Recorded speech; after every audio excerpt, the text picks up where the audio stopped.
آئندہ 2 روز تک حالات غیر یقینی رہے۔ تیسرے روز ایک اہم اطلاع مجھ تک پہنچی۔ وہ اطلاع جیرے موچی کے بارے میں تھی۔ اطلاع دینے والا پولیس کا پرانا مخبر تھا، اس کا نام نبی بخش تھا۔ اس سے پہلے بھی بہت مفید معلومات مجھ تک پہنچاتا رہا تھا۔ اتفاق سے وہ میرا پرانا واقف کار بھی تھا۔ نبی بخش نے مجھے بتایا کہ جیرا موچی ایمن آباد کے چودھری دلدار حسین کے ڈیرے پر پایا گیا تھا۔ میں نے اسی روز دوپہر کے بعد ایک ہوشیار قسم کے صحت مند حوالدار کو ساتھ لیا اور واہنڈو جانے والی بس میں سوار ہو کر ایمن آباد پہنچ گیا۔ اس بس میں سفر کرنے کا فائدہ یہ تھا کہ یہ ایمان آباد کے اندر سے گزرتی تھی۔ جب ہم چودھری دلدار حسین کے ڈیرے پر پہنچے تو دوپہر کے 3 بج رہے تھے۔ وہ ڈیرا گاؤں سے ذرا ہٹ کر واقع تھا۔ ڈیرے کے چاروں جانب ہرے بھرے کھیتوں کا سلسلہ بہت دور تک پھیلا ہوا تھا۔ وہ ڈیرا 3 نیم پختہ کمروں پر مشتمل تھا۔ ان کے ساتھ ہی ایک باڑہ بنا ہوا تھا جہاں 5 بھینسیں اور دوسرے مویشی بندھے ہوئے تھے۔ ایک کونے میں ٹوکا اور اس کے ساتھ ہی کٹے ہوئے چارے کا ڈھیر نظر آ رہا تھا۔ باڑے سے باہر بائیں جانب کچھ فاصلے پر خشک بھوسے کے 3 ڈھیر نظر آ رہے تھے جن کی اونچائی 10-12 فٹ سے کم نہیں تھی۔ ان ڈھیروں کے اوپر مٹی کی تہ چڑھا دی گئی تھی تاکہ موسم کی دست برد سے محفوظ رہ سکے۔ ڈیرے میں ہماری ملاقات ایک عمر رسیدہ شخص سے ہوئی۔ وہ ہماری وردیوں کو دیکھتے ہی سہم گیا۔ یہ تو اسے دیکھتے ہی مجھے اندازہ ہو گیا کہ وہ جیرا موچی نہیں ہو سکتا تھا۔ میں نے ادھر ادھر نگاہ دوڑائی اور پوچھا، جیرا کہاں ہے چاچا؟ آپ جیرے سے ملنے آئے؟ یہاں تو کوئی جیرا نہیں رہتا۔ حوالدار نے اسے کالر سے پکڑ لیا اور سخت لہجے میں کہا، چاچا ہم پوری طرح تسلی کر کے یہاں آئے، سیدھی طرح بتاتے ہو یا؟ میں نے اسی وقت چونک کر ڈیرے کے کمروں والے حصے کی طرف دیکھا۔ وہاں مجھے غیر معمولی نقل و حرکت دکھائی دی تھی۔ میں نے حوالدار کو اس جانب متوجہ کیا اور خود بھی دوڑتے ہوئے ادھر بڑھا۔ ہم نے بروقت حرکت کی تھی۔ اگر ہمیں تھوڑی تاخیر ہو جاتی تو یقینی طور پر وہ شخص ہمارے ہاتھوں سے نکل جاتا۔ میں نے ایک کھڑکی سے نکل کر کمروں کی اقوی جانب جاتے ہوئے اسے دیکھ لیا تھا۔ حوالدار مجھ سے پہلے اس پر جھپٹ پڑا۔ اس وقت وہ شخص ڈیرے کی دیوار پھلانگنے کی کوشش کر رہا تھا۔ حوالدار نے اس کی ٹانگوں کے بیچ میں ہاتھ ڈال کر اسے دیوار پر سے کھینچ لیا اور بڑے ماہرانہ انداز میں اسے زمین پر پٹخ دیا۔ وہ جیرا موچی تھا۔ حوالدار نے اس کی صورت دیکھتے ہی اسے پہچان لیا تھا۔ یقینی بات تھی کہ اس نے ہمیں عمر رسیدہ شخص کے ساتھ باتیں کرتے ہوئے دیکھ لیا تھا اور فرار ہونے کی کوشش کر رہا تھا۔ جیرا موچی خاصا جیدار ثابت ہو رہا تھا۔ اس نے اٹھنے میں دیر نہیں لگائی اور حوالدار کو دھکا دیتے ہوئے دروازے کی طرف بڑھا۔ دروازے پر پہنچنے سے پہلے ہی حوالدار نے اسے دوبارہ گھیر لیا۔ میں نے یہ صورتحال دیکھی تو آگے بڑھ کر ڈیرے کا دروازہ بند کر دیا۔ جیرے موچی نے حوالدار کی طرف دیکھتے ہوئے ایک بڑک ماری، پھر دھمکی آمیز لہجے میں کہا، اوئے حوالدار، ہٹ جا میرے راستے سے۔ اپنی بات ختم کرتی اس نے حوالدار کو جھانسا دے کر اس کے گھیرے سے نکلنے کی کوشش کی۔ اس کی حرکات و سکنات سے مجھے اندازہ ہوا کہ وہ کبڈی کا اچھا کھلاڑی تھا۔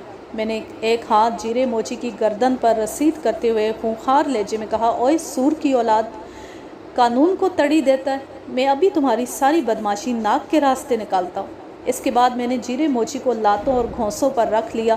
اس نے مزاحمت کرنے کی کوشش کی تو میں نے اسے بری طرح دھنک کر رکھ دیا۔ تھوڑی دیر میں وہ ہانپنے لگا، اس کی ناک پھٹ گئی تھی اور چہرے پر خون نظر آ رہا تھا۔ اس دوران میں حوالدار نے اس کے ہاتھوں میں ہتکڑی ڈال دی۔ ہماری اس مارا ماری سے موقع پا کر وہ عمر رسیدہ شخص رفو چکر ہو چکا تھا۔ ہم نے اسے ڈیرے کے اندر اور باہر تلاش کیا مگر وہ کہیں نظر نہیں آیا۔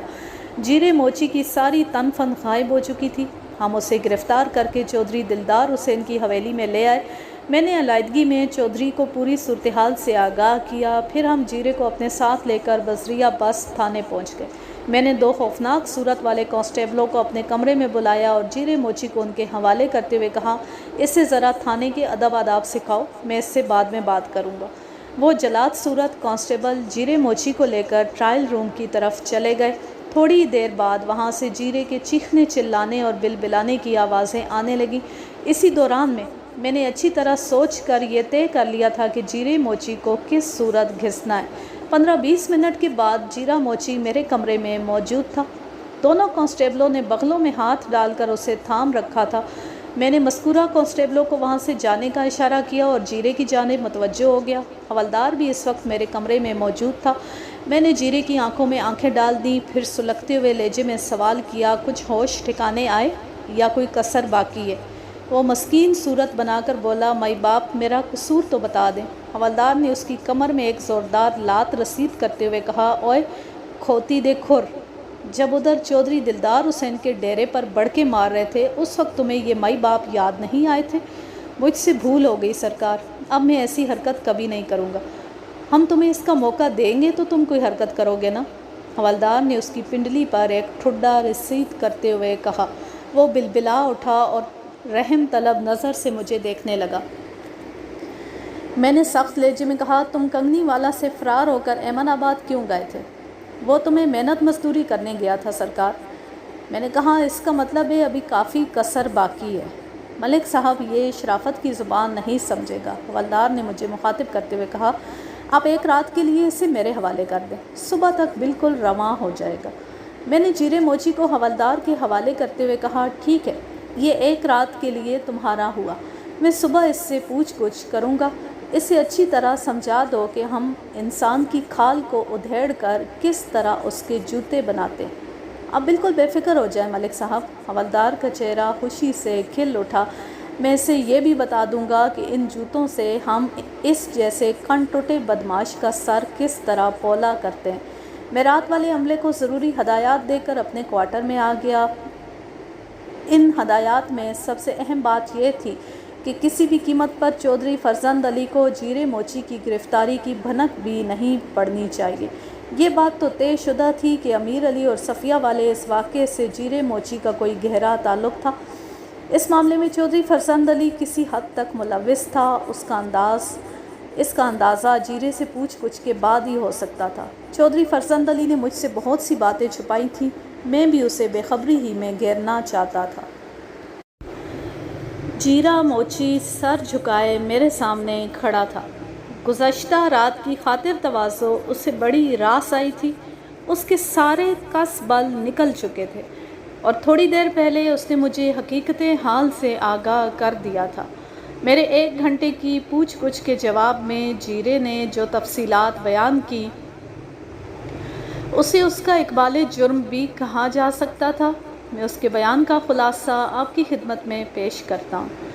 جیرے موچی نے امیر علی اور صفیہ کے قتل کا اقرار کرتے ہوئے بتایا کہ صفیہ شروع ہی سے اسے بہت اچھی لگتی تھی۔ 1-2 مرتبہ اس نے صفیہ کا راستہ روکنے کی بھی کوشش کی، لیکن صفیہ نے اسے بری طرح لتاڑ دیا تھا۔ نہ صرف یہ کہ جیرے کی اچھی خاصی بےعزتی کی تھی، بلکہ اسے دھمکی بھی دی تھی کہ آئندہ اگر اس نے کبھی صفیہ کو میلی نگاہ سے دیکھا تو وہ چودھری سے اس کی شکایت کر کے اس کی چمڑی کھنچوا دے گی۔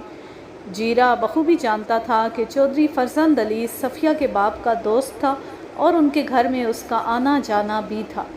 جیرا چودھری سے دشمنی مول نہیں لے سکتا تھا، اس لیے خون کے گھونٹ پی کر رہ گیا۔ چودھری کی جگہ اگر کوئی اور شخص ہوتا تو جیرا اس کی پرواہ نہ کرتا۔ چودھری مختلف قسم کے چھوٹے بڑے جرائم میں جیرے کا پشت پناہ بھی تھا، اس لیے صفیہ کے معاملے میں جیرے کے پاس صبر کرنے کے سوا کوئی چارہ نہیں تھا۔ امیر علی کی آمد نے جیرے کے جذبہ رقابت کو ہوا دی۔ جب جیرے کو پتہ چلا کہ صفیہ امیر علی سے محبت کی پینگیں بڑھا رہی ہے تو اس کے سینے پر سانپ لوٹنے لگے۔ وہ دل ہی دل میں امیر علی کو اس جسارت پر مزہ چکھانے کا منصوبہ ترتیب دینے لگا۔ صفیہ پر تو اس کا کوئی بس نہیں چل سکتا تھا۔ اس نے سوچا امیر علی کو وہ ضرور عبرت نگاہ بنا دے گا۔ وہ اپنے منصوبے پر عمل کی تیاری کر ہی رہا تھا کہ ایک روز چودھری نے اس کی مشکل آسان کر دی۔ چودھری جیرے سے چھوٹے بڑے الٹے سیدھے کام لیتا رہتا تھا۔ چودھری نے اسے نہایت رازداری سے حکم دیا کہ کوئی مناسب موقع دیکھ کر امیر علی کو ٹھکانے لگا دے۔ جیرے کا چہرہ خوشی سے تمتما اٹھا۔ چودھری نے امیر علی کو ٹھکانے لگانے کے احکامات 14 دسمبر ہفتے کی صبح کو جاری کیے تھے۔ جیرا تو پہلی موقع کی تلاش میں تھا۔ چودھری نے اس کے دل کی بات کہہ کر اس کا حوصلہ بڑھا دیا تھا۔ وہ امیر علی کی کڑی نگرانی کرنے لگا۔ دوسرے ہی روز صبح سویرے اسے یہ نادر موقع مل گیا۔